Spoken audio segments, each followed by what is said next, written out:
साधन के जो प्रधान अंग हैं वो 3 हैं। विश्वास, विचार और कर्तव्य।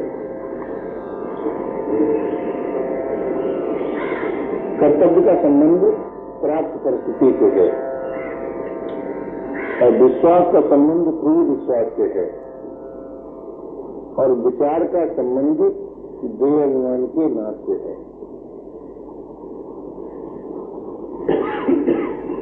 जो परिस्थिति हमें प्राप्त है वो कर्तव्य परायणता के द्वारा राग निवृत्ति के लिए प्राप्त है।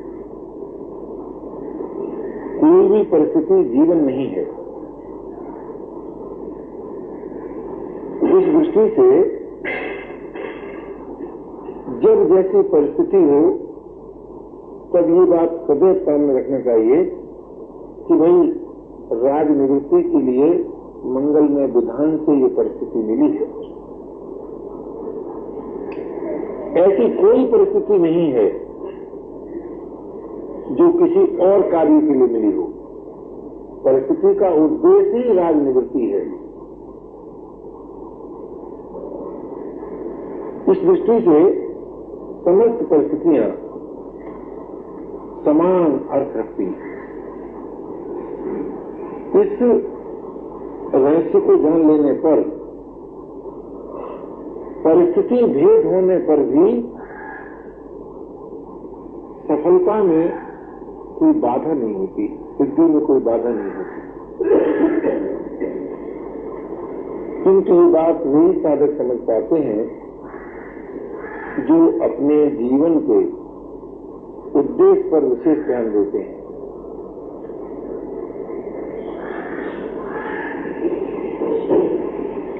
विचार का स्थान साधन में एकमात्र देह अभिमान गलाने में है।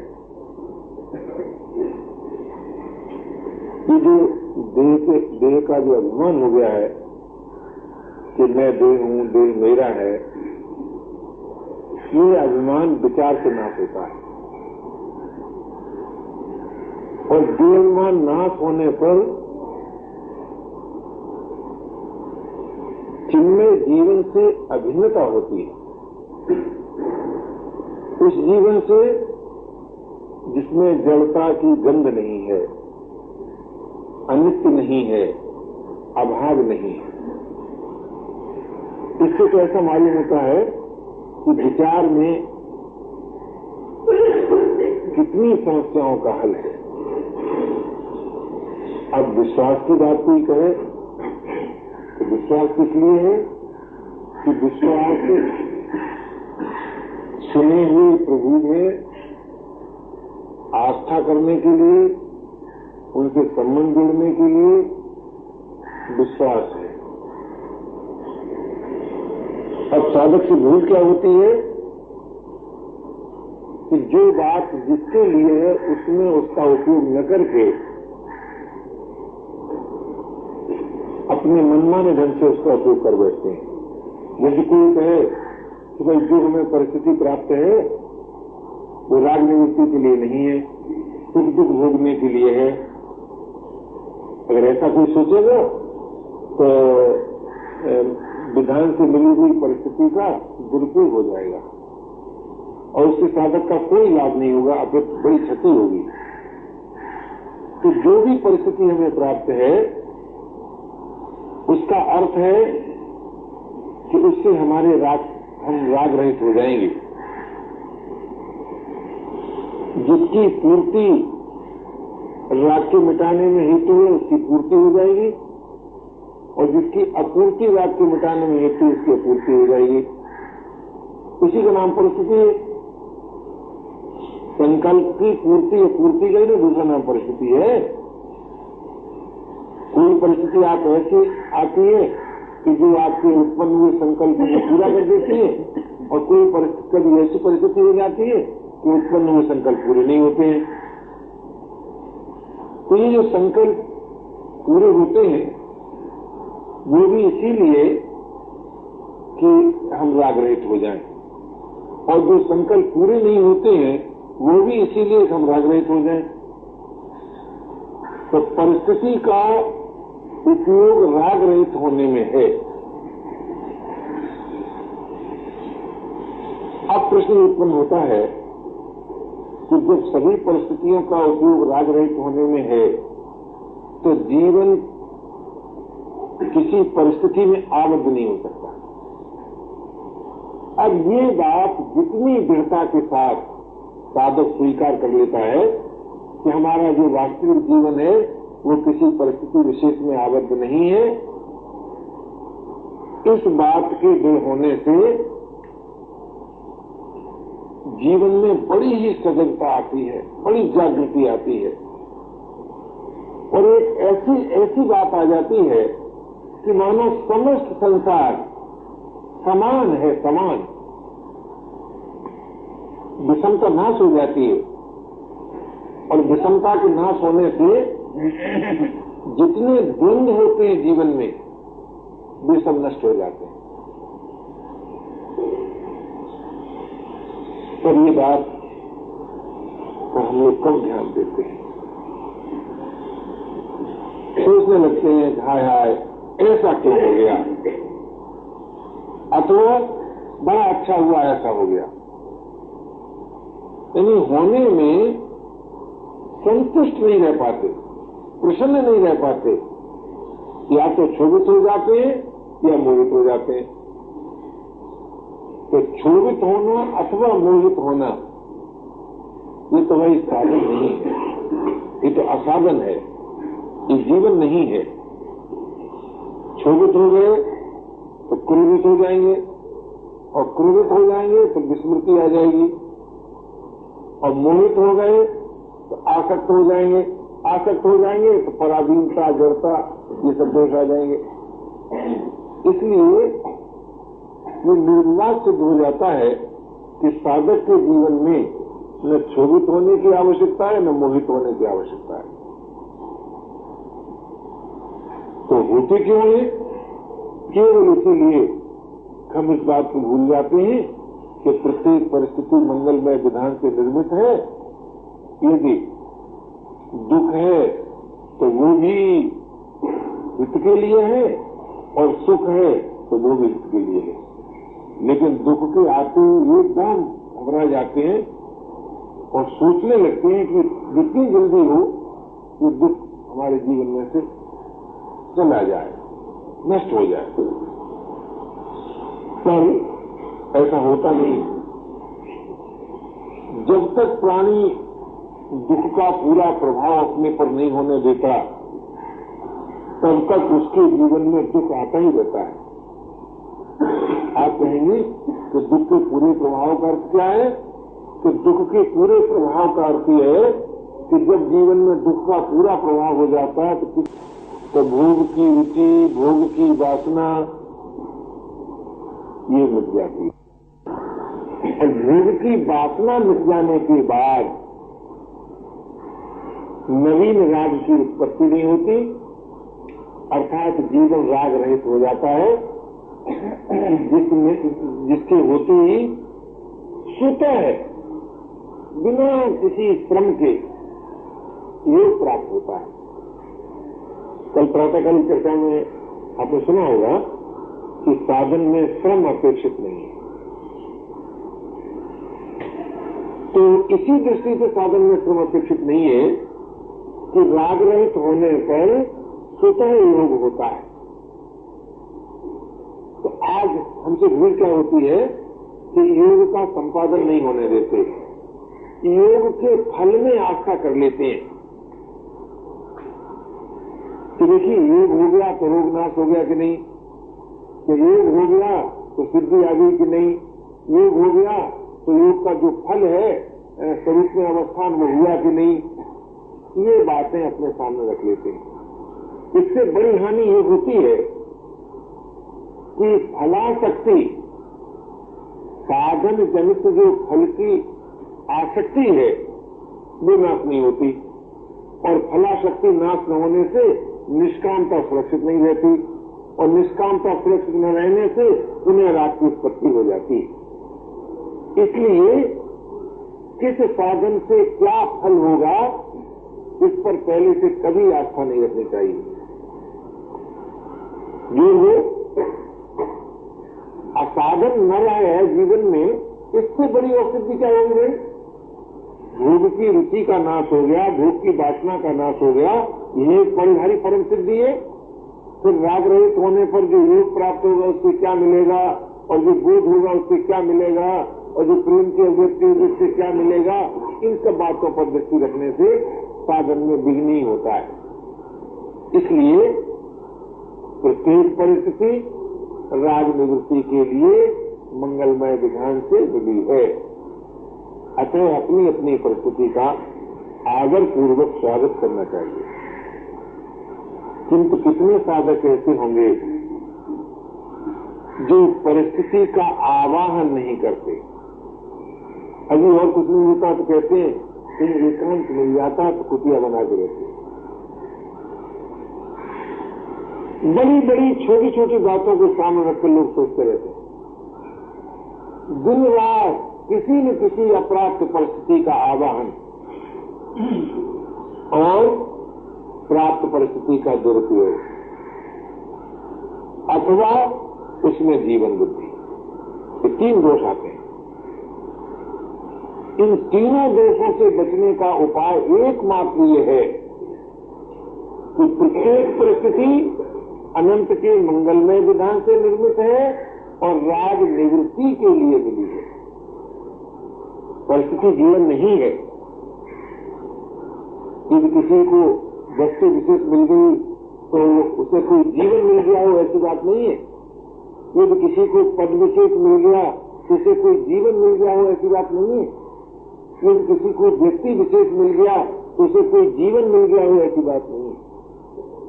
अब आप विचार करें कि कितने लोग ऐसे होंगे जो वस्तु के मिलने से, व्यक्ति के मिलने से, पद आदि के मिलने से जीवन नहीं मानते। कम लोग होंगे। और वही लोग होंगे कि जिन्होंने जीवन के उद्देश्य को जान लिया है अथवा निर्णय कर लिया है कि हमारा उद्देश्य क्या है। इसीलिए आज सिद्धि में कठिनाई होती है या साधन में जो अस्वाभाविकता मालूम होती है, उसका कारण क्या है? उसका एकमात्र कारण ये है कि हम यही नहीं जानते हमारा साध्य क्या है। जैसे कोई पथिक चला जा रहा है बड़ी तेजी से, कहां जा रहे हो पता नहीं है, क्यों जा रहे हो पता नहीं है। आप क्या कहेंगे? उस पथिक को आप क्या कहेंगे? कहेंगे मालूम होता है इसके मस्तिष्क में विकृति है, चला जा रहा है और कहता है हमको नहीं मालूम है कहां जा रहे हैं। चला जा रहा है और ये कहता है हमको नहीं मालूम है क्यों जा रहे हैं। इसलिए भाई अपने साध्य पर विचार करो। आजकल लोग कहते हैं, कोई कहता है शादी करनी चाहिए तो नहीं करनी चाहिए। भाई शादी करनी चाहिए नहीं करनी चाहिए तो ये सिद्ध हो गया कि न तो शादी करना जीवन है और न शादी न करना जीवन है। क्योंकि अगर शादी न करना जीवन होता तो ये बात सामने आ जाती कि शादी नहीं करना चाहिए, और यदि शादी करना जीवन होता तो ये बात सामने आ जाती कि शादी करना चाहिए। किंतु जब ये द्वंद्वात्मक स्थिति रहती है, इस द्वंद्वात्मक स्थिति से ये सिद्ध हो जाता है कि शादी करना भी साधन है और शादी न करना भी साधन है, साध्य नहीं है। ऐसे कोई कहे कि साहब अमुक कार्य करना चाहिए कि नहीं करना चाहिए, तो समझना चाहिए कि न करना भी साध्य नहीं है और करना भी साध्य नहीं है। किंतु न करना भी साधन हो सकता है और करना भी साधन हो सकता है। तो भाई जो कुछ करने न करने के रूप में सामने आता है वो साधन है, साध्य नहीं है। तो सही करने का और न करने का जो फल है वो साध्य है। तो सही काम करने से क्या मिलता है और कुछ न करने से क्या मिलता है, तो न करने से जो मिलता है और सही काम करने से जो मिलता है उसका नाम है साधन। उसका नाम है साध्य। और सही करना और न करना ये है साधन, ये साध्य नहीं है। किंतु आज सही करने में ही मुग्ध हो जाते हैं, या थोड़ी देर विश्राम पाने में ही मुग्ध हो जाते हैं। तो वो साधन में ही मुग्ध हो जाते हैं, वो बहुत काल तक साध्य को नहीं जान पाते। इसलिए भाई, जहां करने की बात आए उसे भी साधन मानो, और जहां न करने की बात आए उसे भी साधन मानो। करना भी साध्य नहीं है और न करना भी साध्य नहीं है। साध्य है इन दोनों का परिणाम। तो सही करने का परिणाम क्या होता है? सही करने का परिणाम होता है करने की राग की निवृत्ति और सुंदर समाज का निर्माण। तो सही करने का परिणाम है भौतिक दृष्टि से। अच्छा, करने की राग की निवृत्ति से क्या मिलता है? तो करने की राग की निवृत्ति से चिर शांति, दुख निवृत्ति, ये मिलता है। तो कोई कहेगा कि दुख निवृत्ति हमारा साध्य है, चिर शांति हमारा साध्य है। तो भाई, सुंदर समाज के निर्माण से क्या मिलता है? तो सुंदर समाज के निर्माण से एकता मिलती है, स्नेह मिलता है, समता मिलती है, निर्भयता मिलती है। ये सुंदर समाज के निर्माण के अंग है सब। जहां सुंदर समाज बन जाता है, वहां एकता, स्नेह, निर्भयता, समता, ये सब गुण अपने आप आ जाते हैं। और किसी व्यक्ति विशेष में आते ऐसे ना, सारे समाज में आ जाते हैं ये सब गुण। क्यों आ जाते हैं? तो सुंदर समाज सही काम करने से हुआ ना, और सही काम करने से दो व्यक्तियों में, दो वर्गों में, दो देशों में एकता होगी, प्रेम होगा। और जहां एकता और प्रेम है, वहां भय भी नहीं है, विषमता भी नहीं है, निरस्ता भी नहीं है। और जब निरस्ता नहीं है तो विकार की उत्पत्ति नहीं हो सकती। जब भय नहीं है तब विकार की उत्पत्ति नहीं हो सकती। जब भिन्नता नहीं है तो विकार की उत्पत्ति नहीं हो सकती। इसलिए सही काम करने का अर्थ है सुंदर समाज का निर्माण। बाह्य लाभ हुआ ये। अगर उसी सही काम को किसी ने अपने प्रेमास्पद की पूजा मान ली तो तब क्या होगा कि जो सही काम करने का जो बाह्य लाभ है सुंदर समाज का निर्माण, वो तो होगा ही, और उसके साथ साथ उसमें जिसने सही काम किया है अपने प्रेमास्पद की मधुर स्मृति जागृत होगी, ये और उसका लाभ हो जाएगा। तो सही काम करने से कर्ता अपने प्रेमास्पद की स्मृति हो जाता है, ये लाभ हुआ सही काम करने से। और कुछ न करने से क्या होता है भाई, कि कुछ न करने से कर्ता का नाश होता है, कर्तृत्व नहीं रहता। और जब कर्तृत्व नहीं रहता तब किसी प्रकार के भोग की उत्पत्ति नहीं होती, क्योंकि जो कर्ता नहीं होता तो भोगता नहीं होता, यानी भोग का अभाव हो जाता है। और भोग के अभाव में वही चिर शांति, दुख निवृत्ति, स्वाधीनता आदि जितने गुण हैं वे सब आ जाते हैं। अर्थात कुछ न करने से जीवन अपने लिए उपयोगी होता है, और सही करने से जीवन जगत के लिए उपयोगी होता है। अपने लिए उपयोगी का अर्थ क्या है कि स्वाधीनता प्राप्त हो जाती है।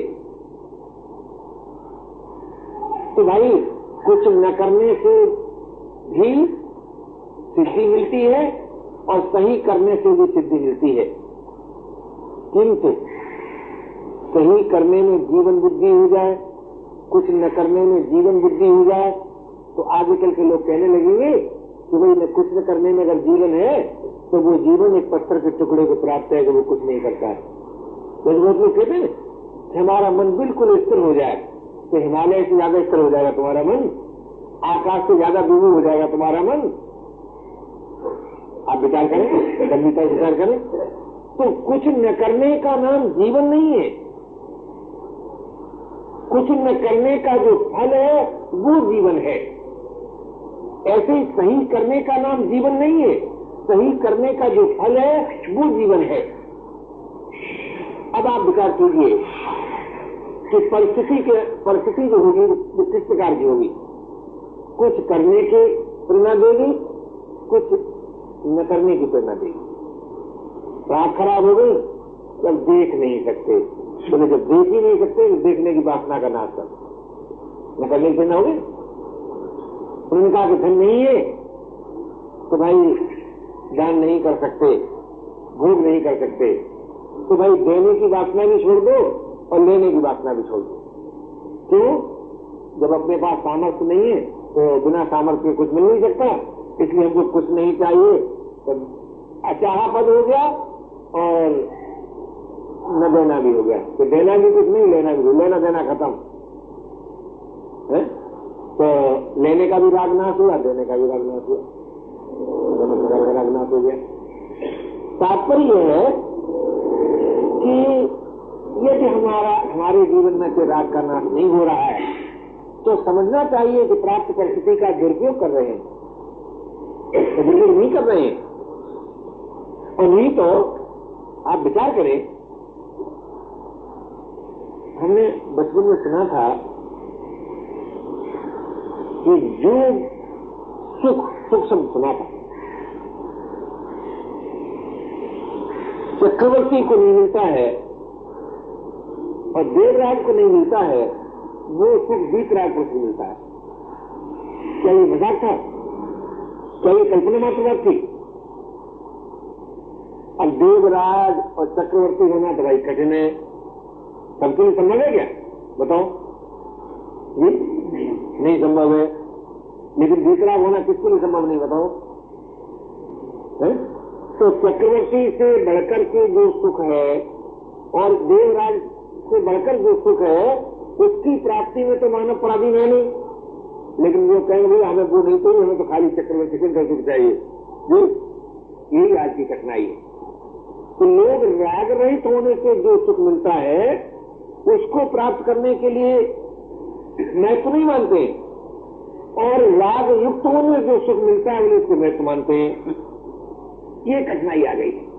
इसीलिए परिस्थिति में जीवन बुद्धि बन गई है, और जब परिस्थिति में जीवन बुद्धि बनेगी तब दीनता और अभिमान की उत्पत्ति अवश्य हो जाएगी, और जब दीनता और अभिमान की उत्पत्ति हो जाएगी तब फिर आप सोचिए कौन सा दोष है जो आ नहीं जाएगा जीवन।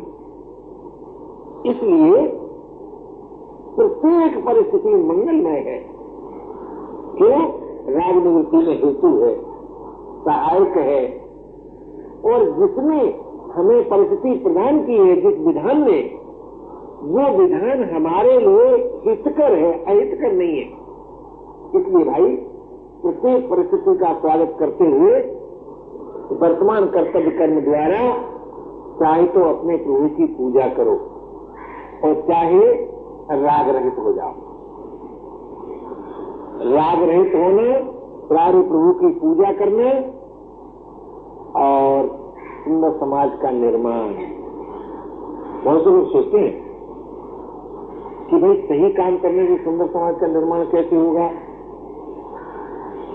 तो हम आपसे पूछते हैं कि यदि सही काम करने से सुंदर समाज का निर्माण नहीं होगा तो फिर और किस प्रकार से हो सकता है कभी?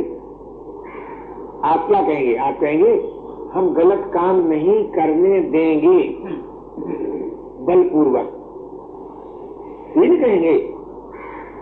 यानी सुंदर समाज निर्माण के लिए जो प्रयास किया जाता है वो क्या किया जाता है? तो देखिए, अब हमारा राज्य है या हमारी पार्टी का राज्य है, डर के हमारे कह देंगे आजकल हमारी पार्टी का राज्य है, बोले हमारी पार्टी आज पावर में है, कि भाई हम सुंदर समाज के निर्माण के लिए किसी को भी बल का दुरुपयोग नहीं करने देंगे। लेकिन जिसको बल का दुरुपयोग नहीं करने देंगे उसका हिताहत करेंगे कि उसका अहित करेंगे?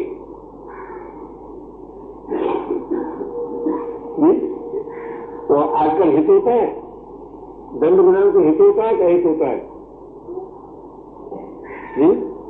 तो जो लोग ये स्वप्न देखते हैं कि राष्ट्र के द्वारा सुंदर समाज का निर्माण होगा, क्या ये बात झूठी नहीं मालूम होती? बिल्कुल झूठी मालूम होती है। लेकिन एक बात और बताएं आपको, एक हम लोगों का और एक बहाना है, अरे भाई संसार सदैव ऐसा ही रहा है। लोग बात क्या करते हैं, कुत्ता की पूंछ कितने दिन रखो सीधी करके वो टेढ़ी रहती है, टेढ़ी रहती है। ये जो बात लोग कह के संतोष करते हैं ये भी बड़े धोखे की बात है। कुत्ता की पूंछ टेढ़ी रहती हो अथवा न रहती हो, किंतु हमें तो सीधा करने का प्रयास करना है।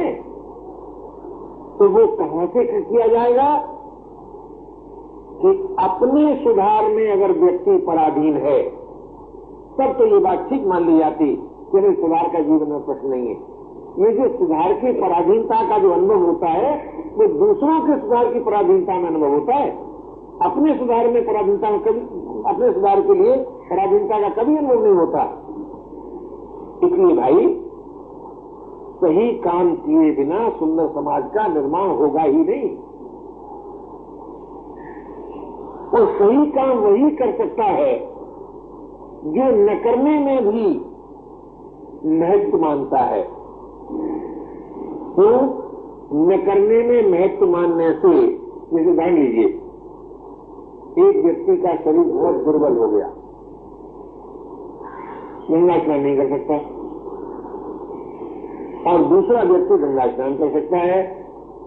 तो गंगा स्नान न करने में भी साधन है और गंगा स्नान करने में भी साधन है, तब दोनों की प्रसन्नता सुरक्षित रहेगी कि नहीं? रहेगी। क्यों?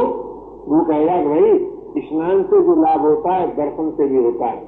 बोले भाई दर्शन से जो लाभ होता है वो स्मरण से भी होता है, और बोले कुछ न करने से भी होता है। बहुत उत्कोटि की दार्शनिक दृष्टिकोण से तो कुछ न करने में ही सब कुछ करना है, और सही करने का फल ही कुछ न करना है। आप विचार करें गंभीरता से, सही करने की शक्ति कुछ न करने में से ही आती है। तो जब हमें ये बात मालूम हो जाती है कि कुछ न करने में भी साधन है, सही करने में भी साधन है, तो निर्बल से निर्बल भी उसी प्रकार सिद्धि पा सकता है जिस प्रकार सबल से सबल पा सकता है। किंतु आज हम इस बात पर ध्यान नहीं देते और ये सोचने लगते हैं कि अगर हम कुछ नहीं कर सके तो फिर हमारा साधन ही नहीं बना। सभी वस्तु और व्यक्ति के आश्रय होकर विकार युक्त जीवन बना लेते हैं और फिर उन विकारों के साथ द्वंद होता रहता है, और इस प्रकार से जीवन का बहुत बड़ा भाग धोखे धड़ाके में निकल जाता है। इसलिए भाई 3 बातों पर खूब विचार करना चाहिए। एक तो ये कि परिस्थिति राजनीति का साधन है, जीवन नहीं है। विचार देह अभिमान गलाने का साधन है, बुद्धि का व्यायाम नहीं है। और विश्वास प्रभु से संबंध जोड़ने में हेतु है और कुछ नहीं है। तो विश्वास के आधार पर हम अपना प्रेमास्पद स्वीकार करें कि हमारा कोई प्रेमास्पद है। आप कहें कैसा है तो फिर जानना होगा ना। देखिए बहुत गंभीर बात कहता हूं आपको, और बड़े बड़े लोगों का प्रमाण इसके खिलाफ मिल जाए तो डर मत जाना, घबरा कर विचार करना। अगर आपको क्या हमारा प्रेमास्पद कैसा है तो आप जान सकते हैं सुन करके जान पाएंगे क्या तो मान पाएंगे? बताओ, जान तो नहीं सकते ना। यदि किसी लड़की का संबंध तय हो रहा हो और उस लड़की से कह दिया जाए कि देखो इतना उनके पास संपत्ति है, इतना उनको पद प्राप्त है, ऐसा स्वस्थ है, ऐसा रंग है, ऐसा रूप है, इत्यादि इत्यादि, तो उसकी लड़की से पूछो कि तुमने जान लिया? तो बिहार की भाषा में कहते हैं मैंने जान लिया। क्यों? बोले पापा जी कहते थे, इसलिए बात ठीक है। तो ये विश्वास हुआ, ज्ञान हुआ। तो शास्त्र के द्वारा, गुरु के द्वारा जो कुछ सुनते हैं अपने प्रेमास्पद के संबंध में, वो हमारा आपका ज्ञान होता है कि विश्वास? लेकिन आज लोग उसे ज्ञान मान लेते हैं, ज्ञान मान लेते हैं। तो विकल्प रहित विश्वास को ज्ञान मान लेना क्या ये प्रमाद नहीं है? इसलिए कल्पना करो कि किसी ने ये न सुना हो कि हमारा प्रेमास्पद कैसा है, जी, तो क्या उसका प्रेमास्पद नहीं है? अगर किसी ने प्रेमास्पद की महिमा को नहीं सुना है तो क्या प्रेमास्पद नहीं है? बिना महिमा सुने यदि किसी ने अपना प्रेमास्पद स्वीकार कर लिया है तो उसकी ज्यादा दृढ़ता रहेगी, कम रहेगी? तो जो लोग ये सुनकर ये मानकर चलते हैं कि प्रभु में अनंत सौंदर्य है, अनंत माधुर्य है, अनंत ऐश्वर्य है, उनका संबंध, और एक आदमी ये स्वीकार करे कि भैया चाहे जैसे हों और चाहे जहां हों और मिले चाहे न मिले पर हमारे प्रेमास्पद हैं, बताओ इन दोनों में बढ़िया प्रेम किसका होगा? जिसने गुरु ग्रंथ के पीछे नहीं पढ़ा, बताओ जरा। और कहीं कल्पना करो दो गुरु मिल गए तो मुसीबत ही हो जाए। वो कहेगा नहीं प्रेमास्पद तो वो है जो घसमान लिए हुए, दूसरा का नहीं बिल्कुल एक बात। बोले प्रेमास्पद वो है जो बंसी बजा रहे हैं, तीसरा कहेगा वाह प्रेमास्पद वो है जो मुंडा की माला पहने हुए हैं, चौथा कहेगा नहीं बिल्कुल एक बात है, प्रेमास्पद तो निराकार है, पांचवा कहेगा निर्विशेष है। तो इस झगड़े वाला ज्यादा प्रेमी हो सकता है, और जो एक बात कह ले भैया चाहे जैसे हैं, बदल तो जाएंगे नहीं, कुछ बदल जाएंगे हमारे मानने से, और न मानने से कुछ घटिया हो जाएंगे, मानने से कुछ बढ़िया हो जाएंगे। क्या दो प्रेमास्पद हैं जो छोड़ देंगे उन्हें? वो है नहीं, जैसे हैं वैसे ही अपने हैं, तो क्या इससे आपको संतोष नहीं होता क्या? जी मिल जाएंगे तो होना चाहिए भाई। तो आजकल क्या किया लोगों ने कि प्रेमास्पद की सुनी तारीफ, फिर उसका बनाया एक कार्टून बनाया, और फिर क्या कहते हैं, क्या बताएं महाराज जी, हमने तो सुना तो ये था कि कोट काम जाने क्या लजाते हैं, इतने सुंदर हैं, ऐसा सुंदर कोई चित्र तो देखा नहीं है। अगर वो कह दे ऐसा चित्र देखा नहीं तो नास्तिक हो, भला भगवान का श्री विग्रह को ऐसा कहते हो? अरे बाबा ऐसा नहीं कहते, तुम कहलवाते हो जबरदस्ती। सीधी बात क्यों नहीं कह देते कि भाई ये तो उनकी कृपा पर निर्भर है कि वो अपने सौंदर्य का, अपने माधुर्य का, अपने ऐश्वर्य का तुम्हें बोध कराएं, ज्ञान कराएं। लेकिन तुम बिना प्रेमास्पद के रह सकते हो, और अगर आपका हृदय कहे कि नहीं रह सकते तो भैया चाहे जैसे हैं हमारे अपने ही हैं, इसके अतिरिक्त विश्वास का कोई उपयोग नहीं है भाई। प्रेमास्पद हमारे हैं, चाहे जैसे हो, चाहे जहां हो, मिले न मिले, हमारे साथ चाहे कुछ करें। अच्छा भैया किसी प्रेमी से पूछो कि प्रेमास्पद की ओर से जो कुछ होगा वो तुम्हारे लिए रसरूप होगा कि निरस होगा? अच्छा तो फिर हमें कौन सी कंडीशन करेंगे साहब ऐसा करो? यानी सच्चा प्रेमी तो वही ना होगा कि वो जो ये कह दे कि भैया अगर प्रेमास्पद की ओर से हो रहा है। एक दिन हम लोग बैठे हुए थे सत्संग में, समाज बैठे थे, उधर से एक आदमी आए और उन्होंने ये कहा कि भैया देखो भगवान के काम के लिए जा रहे हैं, जगह दे दो। तो वहां पास ठाकुर बैठ गए, उन्हें ऊपर रखने का। अरे तुम भगवान के काम के लिए जा रहे हो, तुम जगह ढूंढने कौन जरूरत है? यानी इस शरीर, हमको बात इतनी अच्छी लगी महाराज, कोई हमें वेद मंत्र सुनाता तो उतने शायद अच्छा न लगता। हमने कहा ये बात तो ठीक है, अरे भैया के भगवान के कागज ऊपर रख लेंगे तो भगवान के काम के लिए आज होते। तो कहने का जो मेरा तात्पर्य था वो ये था कि भाई अगर हमारे प्रेमास्पद है तो हमें कौन जरूरत है इस बात की जानने कैसे? अरे भाई अतिथि किसी के घर जाता है तो ये पहले से कर लेता है कि आप हमें ये खिलाइए, मान लो दूसरे और बढ़िया खिला दिया तो है? हम जितना सोचें और कहीं उनसे ज्यादा सुंदर निकले तो संदेह और हो जाएगा है? अगर प्रेमास्पद इससे ज्यादा सुंदर निकले या उन्हें मजाक सूझा है जैसा हमने सोचा था उसके विरुद्ध कहीं उन्होंने अपना भेद बना लिया है तो संदेह हो जाएगा कि नहीं? इसलिए ये क्यों न सोचते कि वो खुद आके कहते बोले तुमने बोले हम आगे, अरे क्यों परेशान है, हम आगे, ऐसा क्यों न सोचे? तो मेरे कहने का तात्पर्य था कि हम बिना प्रेमास्पद के नहीं है, हम अनाथ नहीं है, हमारे प्रेमास्पद है। बस इतनी सी बात में विश्वास का उपयोग ये मेरे निवेदन कर रहा था। सिर्फ इतनी सी बात में आप विश्वास का उपयोग कीजिए, हमारे प्रेमास्पद हैं, हम अनाथ नहीं हैं, हमारे हैं।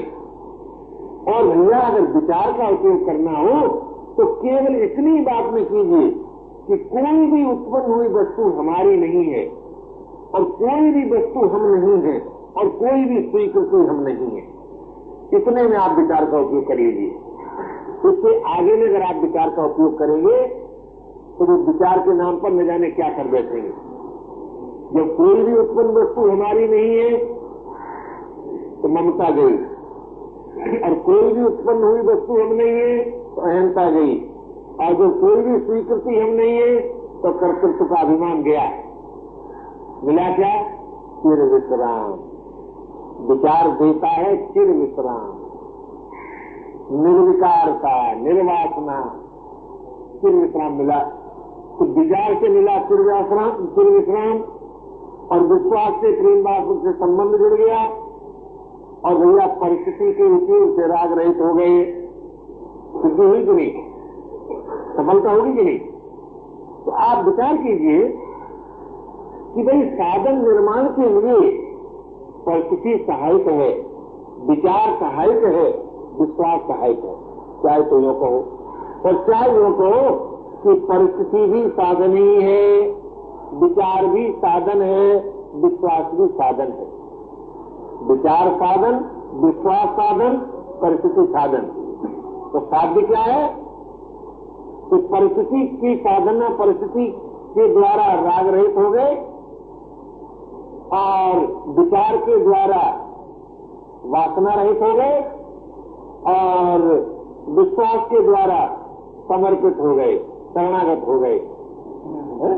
तो शरणागत हो गए तब, और वासना रहित हो गई तब, और राग रहित हो गई तब। बताओ अंतर क्या पड़ेगा भैया? जहां राग की गंध नहीं है, जहां वासना की गंध नहीं है, जहां अपने में अपना कुछ नहीं है, वहां अहम और मम रहेगा। तो तीनों प्रकार के साधन से अहम भी नाश हुआ और मम भी नाश हुआ। और अहम और मम के नाश से हुआ क्या? तीन बातें, योग, बोध और प्रेम। अहम और मम के नाश से योग, बोध और प्रेम। तो योग, बोध, प्रेम ये है क्या? कि ये प्रेमास्पद की इसका स्वभाव है, ये प्रेमास्पद का स्वभाव है। तो प्रेमास्पद में योग तो स्थिर शांत वालों के लिए रखा है, और बोध सदगति वालों के लिए रखा है, और प्रेम अपने लिए रखा है। तो जो प्रेम का ही संपादन करते हैं वे प्रेमास्पद के काम आते हैं, और जो बोध में संतुष्ट होते हैं वे अपने काम आते हैं, और जो योग में संतुष्ट होते हैं वे फिर शांति पाते हैं और उनकी दुख निवृत्ति हो जाती है। इसलिए भाई योग, बोध और प्रेम ये है क्या? साधन तत्व। ये साधन तत्व है। ये है क्या? ये है गुरु तत्व। गुरु तत्व कहो, साधन तत्व कहो, क्या योग, बोध और प्रेम कह दो। इससे प्रत्येक साधक की एकता होती है, अभिन्नता होती है। क्योंकि साधक की जो अभिन्नता होती है वो साधन तत्व से होती है, और साधन तत्व से अभिन्न होने पर साधक ऐसे जीवन को प्राप्त कर लेता है कि जिस जीवन की मांग जगत को भी है और जगतपति को भी है। ये साधन तत्व की महिमा है। इसलिए हम सबको साधन तत्व से अभिन्न होना है, और साधन तत्व से अभिन्न होने में हम सब सर्वदा स्वाधीन हैं, समर्थ हैं, कोई पराधीन नहीं है, कोई असमर्थ नहीं है। इस दृष्टि से अगर हमारा आप देखें तो मानव जीवन बड़े ही महत्व का जीवन है। प्रत्येक व्यक्ति का जीवन बड़े महत्व का जीवन है। अगर ये कह दिया जाए कि संसार के सभी मानव महत्व की दृष्टि से समान हैं, तो आप ही बताइए कितने रस की अभिव्यक्ति होगी, कितनी समता जीवन में आएगी। आज हमारी दशा क्या है कि परिस्थिति को जीवन मान लिया, अब दुखी हो रहे। क्यों? कि हाय हाय रोजगार जी को इतना रुपया मिलता है, हमको नहीं मिलता। मर जाओ सोचे हमारे क्या करोगे, मिल जाएगा क्या? आप विचार करो। और अगर हम ये मान लें कि परिस्थिति राग निवृत्ति का साधन है, तो बताइए क्या अंतर पड़ा? आप विचार करें, क्या अंतर पड़ा? कोई अंतर नहीं पड़ेगा। इसलिए भाई परिस्थिति राग निवृत्ति का साधन है, ये मानना ही पड़ेगा साधक को। बिना इसके स्वीकार किए हुए आप चैन नहीं पा सकते। अच्छा भाई, अब परिस्थिति जो होती है जो बनाई जाती है कि अपने आप बनती है? बताओ, अपने आप बनती है। तो जब परिस्थिति अपने आप बनती है तो वर्तमान को छोड़कर आगे पीछे पर दृष्टि जाएगी अपनी? नहीं जाएगी। और जब आगे पीछे पर अपनी दृष्टि नहीं जाएगी तो वर्तमान सबका निर्दोष है कि नहीं, तरस है कि नहीं, शांत है कि नहीं है? लेकिन आगे पीछे का जब चिंतन आ जाता है तब किरकिरा हो जाता है कि नहीं है? तो वर्तमान में किरकिराहट कब आती है? तो जब हम अपने आप आने वाली परिस्थिति का आदर नहीं करते, स्वागत नहीं करते, आदर नहीं करते, स्वागत नहीं करते, तब किरकिराहट आती है। नहीं तो अगर दुख आ गया है तो राग निवृत्ति के लिए, सुख आ गया है तो राग निवृत्ति के लिए। चाहे वो कहते हो कि दुख आया है तो विरक्ति के लिए और सुख आया है तो उदारता के लिए। तो उदारता में भी तो सुख का भोग नहीं होता भाई। उदारता अगर आपके जीवन में है तो आप सुख भोग सकते हैं। एक बार एक बड़े दीवान हमारे साथ फंस गए उत्तराखंड यात्रा में। फंस गए, बाबा लोग फंसा लेते नहीं, कभी फंसा नहीं बेचारे। अब जहाँ उत्तराखंड की यात्रा में जहाँ जिसके डिजाइन, बड़ी बच्चियां, बड़ी गंदगी, बड़े हो रहे हैं, और कहें बार बार देखो जब हम दीवान थे तब लोगों ने बहुत कहा, तब तो हमारे डांट बदली का इंतजाम हो जाता। हम एक दिन सुना, 2 दिन सुना, हमने कहा पापा उनको भी कहते थे, हृदयहीन हुए बिना, बेईमान हुए बिना, अपना मूल्य बिना घटाए और पराधीन हुए बिना कोई आदमी सुख नहीं भोग सकता। अब बड़े घबराए। हमने एक बात बताया, पापा तुमको जो कुछ मिला है वो व्यक्तिगत है? बोले नहीं। तो पराई वस्तु को अपना मानकर नहीं सुख भोगते थे? बेईमानी आ गई कि नहीं? पापा आप ही बताओ, जिस बंगले में आप सुख भोगते हो उसके चारों ओर कितने दुखी लोग, हृदयहीन हो गए कि नहीं? बिना हृदयहीन हुए कोई सुख भोग सकता है? तो बेईमान बिना नहीं भोग सकता, हृदयहीन हुए बिना नहीं भोग सकता। अच्छा, जो परिस्थिति मिली है उससे अपना मूल्य बिना घटाए से भोग सकते हैं? पराधीन हो गए कि नहीं? अपना मूल्य कितनी रहा, मोटर का मूल्य हो गया, कोठी का मूल्य हो गया, पद का मूल्य हो गया, योग्यता का मूल्य हो गया। तो हमने कहा पापा इसी को आप गौरव मानते थे? ये बात तो ठीक है। तो कहने का तात्पर्य था भाई, सुख भोग जीवन नहीं है। सुख तो उदार बनाने के लिए आया है आपके पास। सुख जो जीवन में आपके आया है वो आया इसलिए था कि आप तो उदार बन जाए और दुखियों के साथ आपकी एकता हो जाए। और दुख जो है वो विरक्त बनाने के लिए आया है। कि आप तो विरक्त हो जाए और सुखियों के साथ एकता हो जाए। क्योंकि जब दुखी विरक्त हो जाता है तब सुखी को देखकर प्रसन्न होता है कि नहीं जी?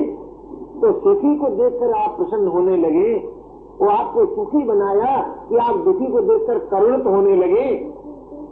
तो जो सुख करुणित होने के लिए आया था उसका लगे भोग करने, और जो दुख विरक्त बनाने के लिए आया था उसको लगे भोग करने। तो भाई दुख का भोगी सुख का भोगी साधक नहीं होता है। दुख सुख का उपयोगी साधक होता है, भोगी साधक नहीं होता। इसलिए निर्मला सिद्ध हो जाता है कि भाई परिस्थिति राग निवृत्ति में ही हेतु है। इसलिए जो परिस्थिति अपने आप आए आने दो, निर्धनता आए, बीमारी आए, अनादर आए, तिरस्कार आए, आने दो। जब परिस्थिति प्रतिकूल आएगी जीवन में सजगता आ जाएगी, जब परिस्थिति अनुकूल आए तो जीवन में उदारता बनी जाए।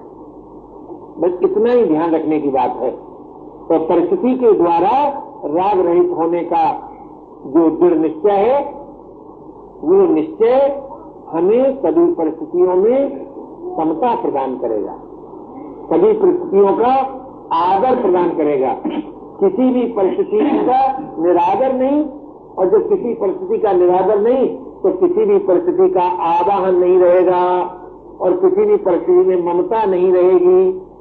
तो न ममता रहे न आवाहन रहे तो परिस्थिति से अतीत के जीवन में प्रवेश हो गया कि नहीं? यदि किसी परिस्थिति में ममता न रहे और किसी परिस्थिति का आवाहन न रहे तो परिस्थिति से अतीत के जीवन में प्रवेश हो जाएगा। अथवा यूं कहो कि राग रहित हो जाएंगे, तो राग रहित होने से परिस्थितियों से अतीत के जीवन में प्रवेश होता है, और वो जीवन कर्म सापेक्ष नहीं है। परिस्थितियों से अतीत का जीवन कर्म सापेक्ष नहीं है। तो कैसे है कि भाई परिस्थिति से अतीत का जो जीवन है वो साधन साध्य है। और साधन का अर्थ क्या है? साधन का अर्थ है परिस्थिति के द्वारा राग निवृत्ति, विचार के द्वारा देह अभिमान का नाश, और विश्वास के द्वारा प्रेमास्पद की स्वीकृति। बस इसी में अपना कल्याण। परिस्थिति, विचार और विश्वास आवश्यक है। तो परिस्थिति आवश्यक है राग रहित करने में, और विचार आवश्यक है देहमान नष्ट करने में, और विश्वास आवश्यक है प्रभु से संबंध जोड़ने में। तो किंतु कठिनाई ये होती है ना कि हम ये सोचने लगते हैं कि परिस्थिति से अतीत कोई जीवन ही नहीं है। जो हमारी परिस्थिति है वही हमारा जीवन है, ऐसा सोचने लगते हैं। चाहे वो आदर हो, अनादर हो, सुख हो, दुख हो, हानि हो, लाभ हो, बोले यही जीवन है। हानि, लाभ, सुख, दुख, आदर, अनादर, ये जीवन नहीं है भाई। अगर अनादर आया है तो देह अभिमान का बोध करा देता है, आदर आया है तो अभिमान की रात की पूर्ति करा के निवृत्ति करा देता है। विचार कीजिए, परिस्थिति के अनुसार किसी ने अनादर कर दिया तो अनादर का अगर दुख हुआ तो ये पता चल गया कि नहीं चल गया कि हम अपने को देह मानते थे जी। और आदर से अगर सुख हुआ तो तभी यही पता चला। लेकिन अनादर के दुख ने अगर जागृति उत्पन्न की तो विचार द्वारा देहमान नाश करना स्वाभाविक हो जाएगा कि नहीं? और अगर देहमान नाश हो गया तो आदर और अनादर दोनों निरर्थक हो जाएंगे कि नहीं जी? तो इस दृष्टि से अपने आप आने वाला चाहे सुख हो, चाहे दुख हो, चाहे आदर हो, चाहे अनादर हो, वो साधन रूप ही है। किंतु अगर हम ये मान लें कि नहीं आदर और अनादर जो है, सुख और दुख जो यही जीवन है, तब तो साधन नहीं बनेंगे। इसलिए परिस्थिति साधन रूप है राग रहित होने के लिए, विचार साधन रूप है देह अभिमान नष्ट करने के लिए, अथवा योग को मेरा विज्ञानता प्रदान करने के लिए। और विश्वास साधन है प्रभु से संबंध जोड़ने के लिए।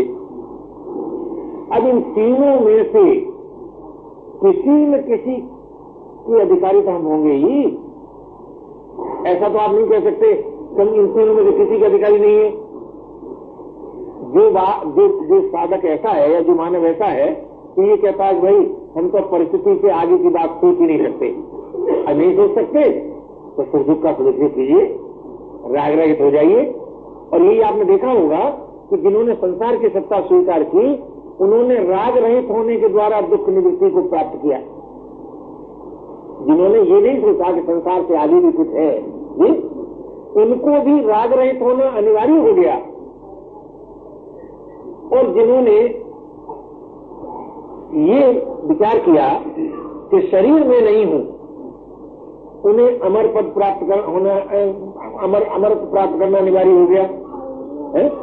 और जिन्होंने ये सोचा कि भाई कोई अपना अवश्य है, उन्होंने प्रभु की सत्ता स्वीकार कर ली। जैसे तीन बातें हो सकती हैं, मैं कुछ नहीं, मैं सब कुछ है, और मैं किसी की मधुर स्मृति। तीन बात हो सकती है। अब किसी को तो ये रुचिकर होगा कि मैं कुछ नहीं, किसी को ये रुचिकर होगा कि मैं सब कुछ, और किसी को ये रुचिकर होगा कि मैं अपने प्रेमास्पद की प्रीत हूं।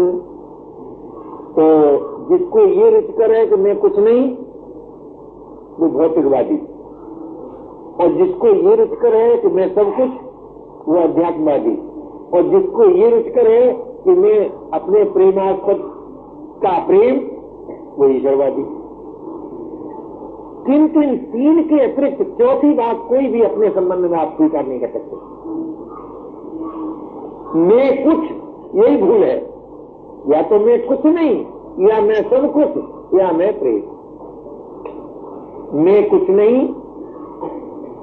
कर्तव्यनिष्ठ होने के बाद सिद्ध होता है, मैं सब कुछ असंग होने के बाद सिद्ध होता है, और वो मैं प्रेम ये शरणागत होने के बाद सिद्ध होता है। इसलिए कर्तव्य परायणता, असंगता और शरणागति में समस्त साधन निहित है। वही कर्तव्य परायणता शरणागत की पूजा है, और वही असंगता शरणागत की समर्पण है। असंग को समर्पण को एक ही बात है। और वही असंगता जो है अध्यात्मवादी की जो असंगता है वही अचाहपद है, मुझे कुछ नहीं चाहिए। तो इस दृष्टि से कर्तव्य परायणता, असंगता और शरणागति तीन साधन के मूल सत्य हैं। इन तीन में से किसी एक के आ जाने से तीन अपने आप आ जाते हैं, ऐसा नहीं है।